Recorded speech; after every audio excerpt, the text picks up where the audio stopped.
உடனடியாக கூட்டுக, தீர்த்திருக தீர்த்திருக பணியாளர்களின் குறைகளை தீர்த்திருக தீர்த்திருக வழங்கிடுக வழங்கிடுக மருத்துவ காப்பீட்டை முழுமையாக வழங்கிடுக, சேர்த்திடுக சேர்த்திடுக மருத்துவ காப்பீட்டில் தாய் தந்தையை சேர்த்திடுக, நிரப்பிடுக நிரப்பிடுக காலி பணியிடங்களை நிரப்பிடுக நிரப்பிடுக முடித்திடுக முடித்திடுக ஒழுங்கு நடவடிக்கைகளை உரிய காலத்தில் முடித்திடுக, வழங்கிடுக வழங்கிடுக உரிய காலத்தில் பதவி உயர்வு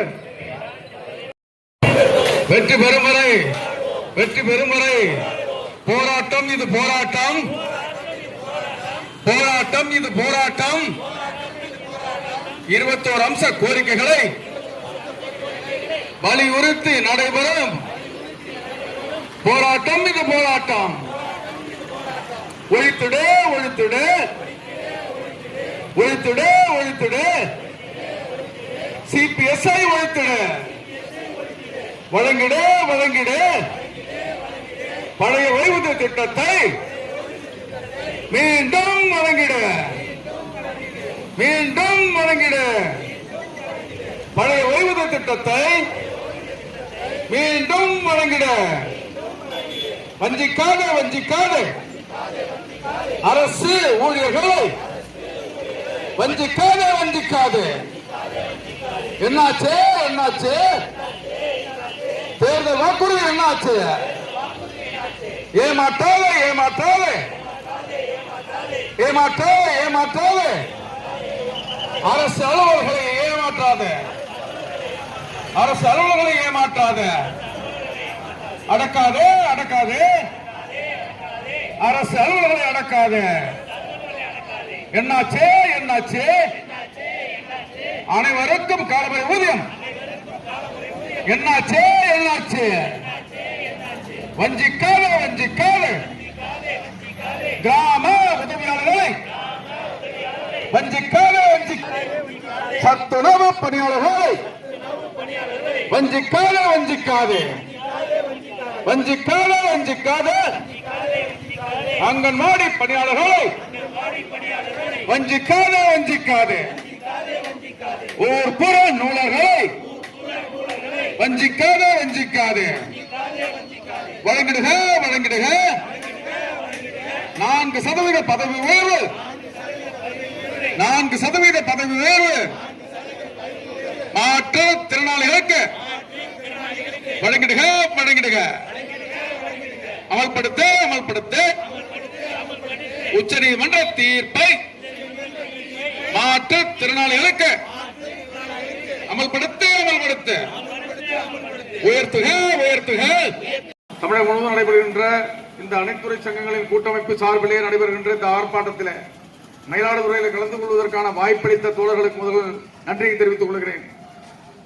இந்த ஆர்ப்பாட்டத்திற்கு தலைமை தாங்கி நடத்தி கொண்டிருக்கும் தோழர் அருண்குமார் அவர்களே, தோழர் சுதா அவர்களே, செவிலியர் தோழர்கள், கிராமோதயாளர் சங்கத்தினுடைய தோழர்கள், தினக்கூலி பணியாளர் சங்கத்தினுடைய தோழர்கள் அனைவருக்கும் அடாப் மாநில மையம் சார்பிலே நெஞ்சார்ந்த வாழ்த்துக்களை தெரிவித்துக் கொள்கிறோம்.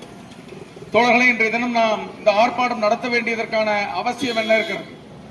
இங்கே இருக்கின்ற தோழர்களிலே சரிபாதிக்கு மேல் தொகுப்பூதியம், தினக்கூலி, தற்காலிகம், சிறப்பு காலமுறை ஊதியம். காலமுறை ஊதியம் பெறுபவர்கள் என்பது இங்கே 20% பேர் தான் இந்த கூட்டத்தில் இருப்பதிலே இருக்கின்ற நிலையிலே இன்றைக்கு தமிழ்நாடு அரசாங்கம் பணியாளர்களை வைத்திருக்கிறது, வேலை வாய்ப்பை தருகிறது. இதுதான் இன்றைக்கு உள்ள நிலைமை. பணி ஓய்வு பெறும்போது ஆங்கிலேயர் காலத்திலே ஓய்வூதியத்தை தந்தான், எந்த தொகையும் பிடிக்காமல். ஓய்வூதியம் என்பது பணி செய்த காலத்திலே அவர்களுக்கு கொடுக்கப்படாத ஊதியத்தை தான் ஓய்வூதியம் என்ற அடிப்படையிலே கொடுக்கப்பட்டது. நம்முடைய பணிக்காலத்திலே நமக்கு வழங்கப்படுகின்ற ஊதியம் என்பது முழுமையான பணி நேரத்திற்கான பணி காலத்திற்கு ஓய்வூதியமாக வழங்கினார். இன்றைக்கு இருக்கின்ற ஆட்சியாளர்கள், நாம் சுதந்திரம் பெற்றோம், சுதந்திரம் பெற்றதற்கு பிறகு ஆட்சியாளர்கள் என்ன செய்திருக்கிறார்கள்? 2003ஆம் ஆண்டில் இருந்து பழைய ஓய்வூதிய திட்டத்தை ரத்து செய்துவிட்டு புதிய ஓய்வூதிய திட்டம், தேசிய ஓய்வூதிய திட்டம், ஒருங்கிணைந்த ஓய்வூதிய திட்டம் என்ற திட்டங்களை அறிவித்துக் கொண்டிருக்கிறது நாம் தேர்ந்தெடுத்த அரசாங்கம். சுதந்திரம் பெற்றதற்கு பிறகு ஏற்படுத்தப்பட்ட நம் அரசாங்கம், நம்மை ஆண்ட அரசாங்கம் நமக்கான உழைப்பிற்கான ஓய்வூதியத்தை வழங்கி அந்த முறையை நடைமுறைப்படுத்தி இருக்கிறது. அதை மீண்டும் நடைமுறைப்படுத்துங்கள் என்று சொன்னோம். இந்த புதிய ஓய்வூதிய திட்டத்தை முதலிலே அமல்படுத்துவதற்கு பரிச்சார்த்த முறையிலே வாஜ்பாய் அரசாங்கத்தில் ஜெயலலிதா அம்மையாருடைய வழக்குகளை வைத்து அவருக்கு நெருக்கடி கொடுத்து தமிழ்நாட்டில் நீங்கள் அதை முதலிலே அமல்படுத்துங்கள் என்று சொல்லி இவர் 1/4/2003 முதல் அமல்படுத்தினார். ஆனால் மத்திய அரசாங்கமோ 1/1/2004 முதல் தான் அமல்படுத்தியது.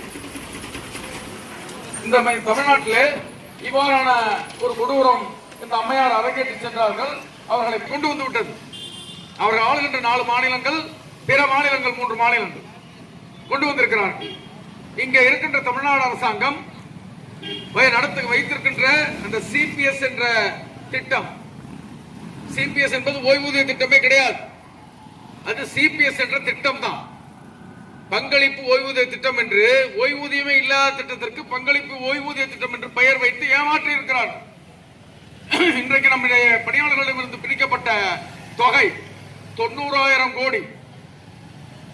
90,000 கோடி இவர்கள் பங்கு வர்த்தகத்திலே அதை முதலீடு செய்துவிட்டு இன்றைக்கு நாம் கேட்கின்ற பொழுது கருவூல கணக்குத்துறையிலே இருக்கின்ற தோழர்கள் அதை பகிர்ந்திருக்கிறார்கள் செய்தியை. ஓய்வு பெற்றவர்களுக்கான பங்களிப்பு ஓய்வூதிய திட்ட பணிய தொகையை கொடுப்பதற்காக பட்டியலை தாக்கல் செய்தால் அதை சற்று காலதாமதம் செய்யுங்கள், அரசிடம் பணம் பற்றாக்குறையாக இருக்கிறது, பணத்தை தயார் செய்து கருவூல கணக்கினுடைய வைக்கிறோம், வைத்ததற்கு பின்னால் அந்த பட்டியலை நீங்கள் அனுமதியுங்கள் என்று சொல்லுகின்ற கேவலமான நிலைக்கு இன்றைக்கு தமிழ்நாடு அரசாங்கம். யார் பணத்தை வைத்துக் கொண்டு யார் கேட்கும் பொழுது யார் தருவதற்கு கால அவகாசம் கேட்பது? இது கிட்டத்தட்ட நாம் கையாடல் செய்வது என்று சொல்லுவோம்.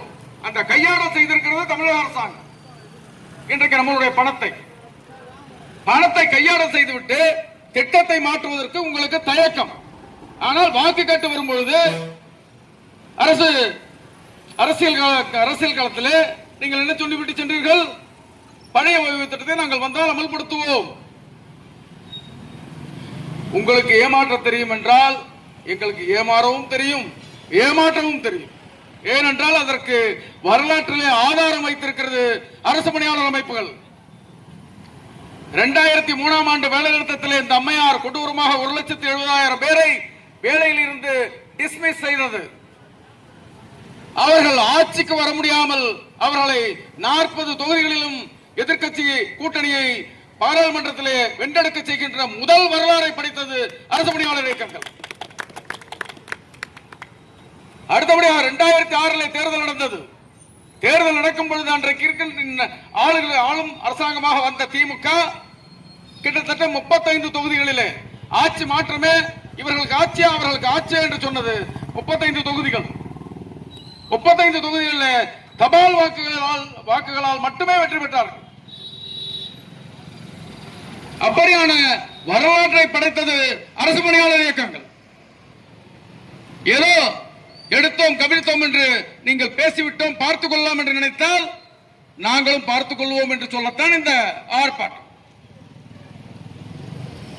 ஒப்பந்த செவிலியர்கள், தொகுப்பூதிய செவிலியர்கள், எம்ஆர்பி செவிலியர்கள், தோழர்கள் அன்றைக்கு போராட்டத்தில் இருந்த செவிலியர்களை திடீரென்று அவர்களை அத்தனை பேரையும் மண்டபத்தை விட்டு வெளியே விரட்டிவிட்டு 6 கிலோமீட்டர் நடந்து வந்திருக்கிறார்கள். 6 கிலோமீட்டர் நடந்து வந்து ஒரு மருத்துவமனையிலே அவர்கள் கிடைக்கின்ற புகலிடத்தை வைத்துக் கொண்டு பாதுகாப்பாக இருக்க நினைத்தால் அங்கிருந்தும் விரட்டி இருக்கிறது இந்த அரசாங்கம்.